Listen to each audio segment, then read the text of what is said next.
What is a company secret that is so vile it would ruin the company's reputation if more people knew about it? Nestle supports warlords, slavery and other wonderful things in the countries they get cacao from. Oh wait, that isn't exactly a secret, is it? It also market formula milk, their original line of business, in extremely irresponsible ways. It's hard to avoid sounding hyperbolic when saying they kill babies for profit, but it's the truth. Details below. There's a popular perception that this sort of thing happened back in the 70s because there was some news coverage when the boycott started. In fact, little has changed since then, and both the shady behavior and the boycott are ongoing, but no change doesn't really make headlines. Some countries have cracked down on Nestle's business practices. They're still at it in jurisdictions where they can still get away with it. Nestle aggressively markets formula milk in third world countries as healthier, more modern, more Western than breastfeeding. Their marketing efforts simply dwarf legitimate health education projects, e.g. the only big billboards in town are for Nestle. Formula is sold as a powder, to be reconstituted with water. This causes problems in regions where clean water and even fuel for boiling is in short supply. So instead of drinking a product that's been filtered by a human, newborns are exposed to waterborne diseases they aren't ready for. Additionally, not regularly breastfeeding causes a mother to stop producing milk. When the money for buying expensive, imported formula runs out, and the baby isn't old enough to be weaned, what can a family do? In practice, many resort to mixing the formula weaker than it says in the box, leading to malnutrition. This problem is worsened by Nestle giving free samples to new mothers at maternity facilities. The extra, cheaper, locally produced food for a breastfeeding mother would be much more affordable. I urge readers to participate in the boycott. KFC goes to some pretty crazy lengths to protect their secret spices. Only 3 people in the world know what they are, and they are never allowed to travel on the same plane or be in the same vicinity. That's next level shit. Not really a company secret, but it is pretty vile. I used to work at Waffle House. I had just come in to start my overpass shift, and I was doing my walkthrough, making a list of things for second shift to finish before they left. I checked the steam tables and found sausage gravy and chili in it. Sausage gravy shouldn't be in the steam tables, as long as this had. It gets too runny. Whatever, happens all the time. They don't usually serve it. They are just too lazy to clean it out, because it cakes to the sides. Then I take the lid off the chili. Gross white fuzzy mold on top. And it's the stinky type. You could smell it the moment the lid came off. I called my manager over to show him. There was obviously something wrong. If it was growing mold, either sat there way too long, or steam table temps were messed up, or whatever. Don't know, don't care. His job, so I called him over. He immediately stirs it up and says it's fine. What? He says it's not a problem, go ahead and serve it. I told him there's no way I can do that. He pulls me in close, like he's telling me a secret, and says we have to sell that chili, because we have no chili made to replace it, and, anyway, food costs are too high. I told him I didn't care, and I'd be throwing it away. He's insistent. Throw it away if you want, but it's fine. I'd sell it. You'll just be upsetting customers if they want it and can't have it. One more time I look him in the eye, raise my voice, so the customer about 5 feet away can hear me, and I say I'm not selling moldy chili. He just says whatever and storms off. I immediately texted my store manager and district manager. No answer. Next morning I email corporate. No answer. Couple days later I emailed Department of Labor and the Health Department.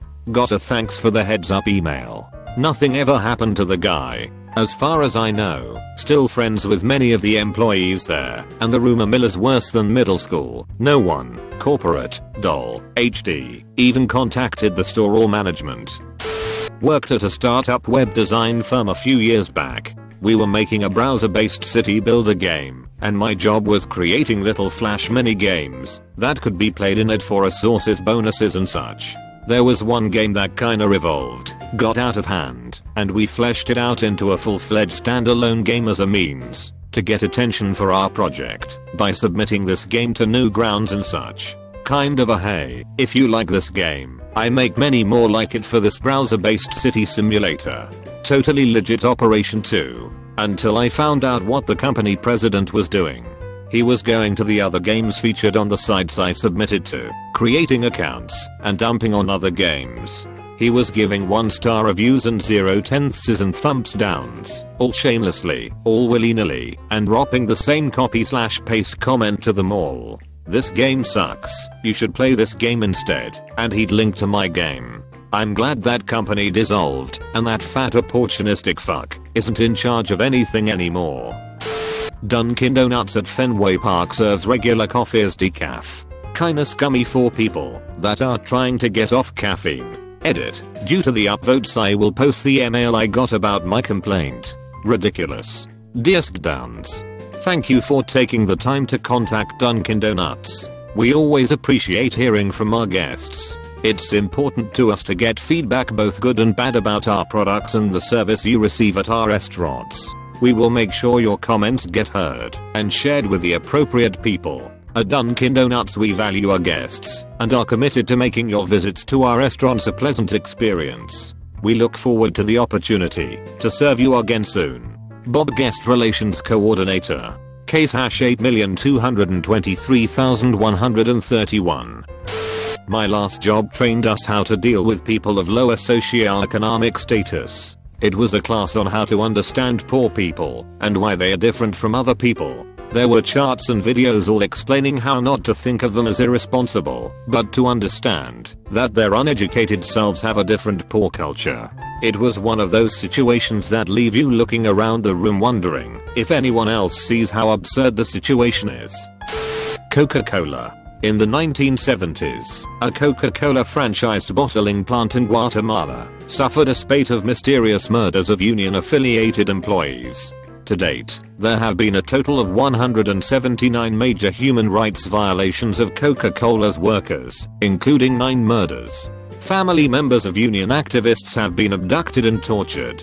Coca-Cola has been accused of bribing the American Academy of Pediatric Dentistry, APT. In 2003 Coca-Cola donated $1 million to the APT. Later that year the APT stated that scientific evidence is certainly not clear on the exact role that soft drinks play in terms of children's oral disease, directly contradicting their previous statements such as consumption of sugars in any beverage can be a significant factor that contributes to the initiation and progression of dental caries. Critics have stated it certainly appears that Coca-Cola has paid dentists to stop saying kids shouldn't drink Coke.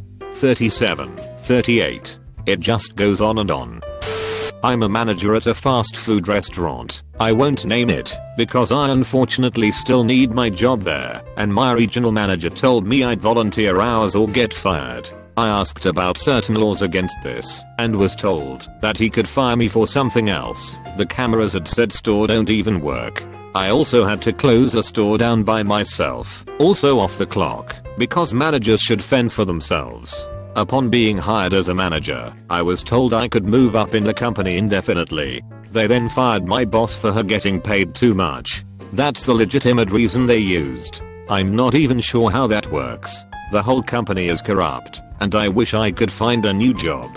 Seriously, I was nearly fired because my till was short about $200. When they checked the cameras, they worked then. This was years ago. They saw it was the district manager's daughter. The matter was dropped, and she still works there. I hate my job.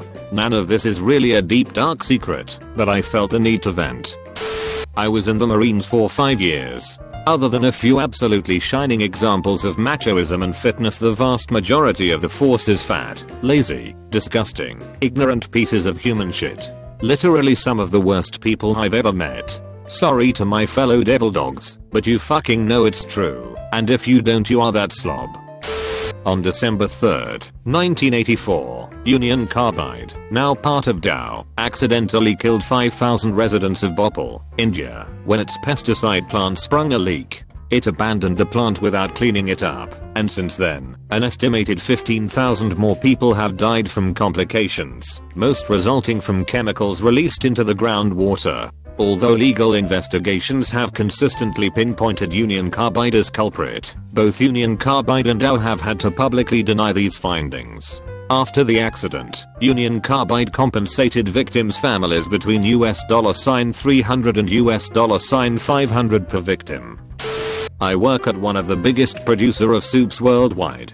When you would know how the machine looks and how rare they get cleaned, you would never eat instant soup. The first time we did a weekend cleaning, I puked because it was so disgusting. Sorry for mistakes. I'm on phone. My company does retail audits. Stores essentially pay us money to tell them they're being stolen from. It's likely that the majority of us do what we can to ensure it looks like they are being stolen from. TL. Doctor, we lie to liars to make sure we can all still lie to each other for money.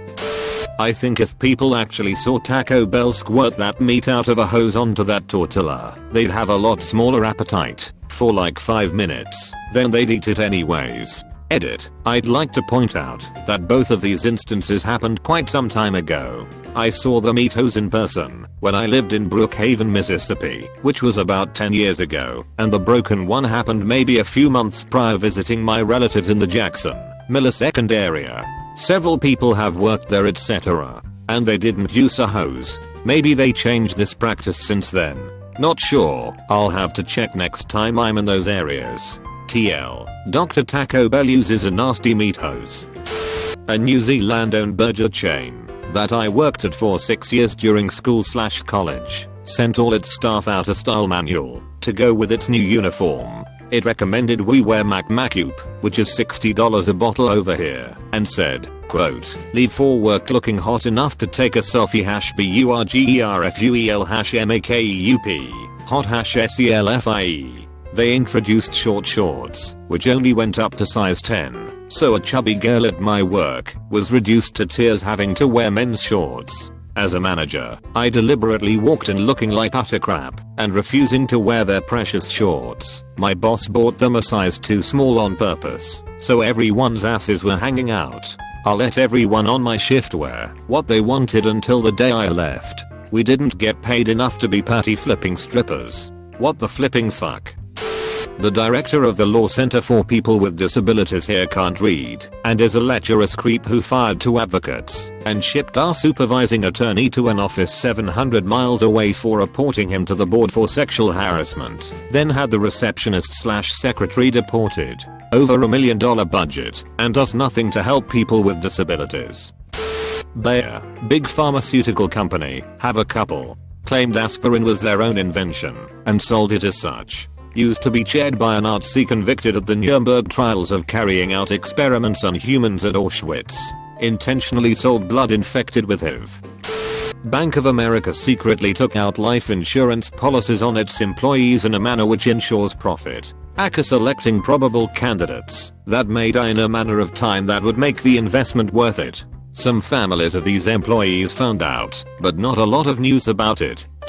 I work for an insurance company. Yes, they are all evil. We are told that if a potential client lives in a not so nice area, we are to make it as difficult as possible to give them our product, as we cannot flat out say no because I live in Canada and it's the law.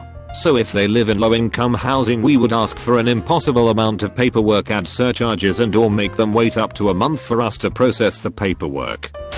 Susan G. Komen is a complete sham. I don't know the specifics, but something like half or more than half of all the money taken doesn't go towards cancer research, but goes into lining the pockets of the higher ups that run the charity. They also consistently sue people who try to use the phrase for the cure. Please people, give to charities that you know are legit. Givesta.org is a good reference place. You can get copies of tax information and see for yourself just how much of your donation actually goes towards helping people. Apple has an in-house security firm which essentially works the same way as a private security firm for diplomats. Essentially, they are a part of Apple, but exist on their own. I don't know if they still do this, but here is how it used to go down. When Apple believed a leak had come from a department, they would send in this security firm. The guy in charge would go to the manager and tell him to step out and calmly tell everyone to activate their screensavers and place their phones on their desks. No one is allowed to talk during this time. The security guys will then go around and download the entire contents of every workstation there onto laptops and then do the same thing with their phones. The reason they can do this is because they give free Apple products to their employees to use, but since they not only made the product, but gave it to them, they have the right to invade their employees' personal data. After that they wrap up and walk out without a word and everyone is left to ponder if someone will be getting fired, whether that's due to being the source of the leak or the security guys finding something else. Moral of the story, be careful what gifts you accept from an employer. I work for an air conditioning company. Sometimes we get called out just because a circuit breaker has tripped. Most of the time it just happens due to the outdoor unit being blocked, but our company always blames the compressor. If the unit is more than 5 years old we say the part is no longer available and give them a very marked up quote just to replace the whole system, whereas it would run for a hell of a long time before it tripped again. The majority of our work is generated from this in winter months. The agency I work for provides services for people with developmental disabilities. They have a positive, uplifting mission statement and market the agency as such. However, in reality, all they really care about is milking Medicaid for every penny and expanding the agency in order to create an empire instead of improving what they have. Quantity, not quality. It's disgusting. It's probably an open secret, but the claw machines, where you try to win plush toys at arcades, have a payout percentage that is set by the staff. The payout is calculated based on the unit price of the toy and the cost per game on the machine. No matter how much claw poising skill you bring, you're not going to win until you've spent a few times the price of the toy playing the game. Not you specifically, but whoever else has played before you as well. Breast cancer awareness products. So you would think that all of those products that are plastered in pink would have to give money to cancer research. Well, if it says breast cancer awareness they actually don't have to. The claim is that they are raising awareness, which is why they are pink. Intentionally misleading though.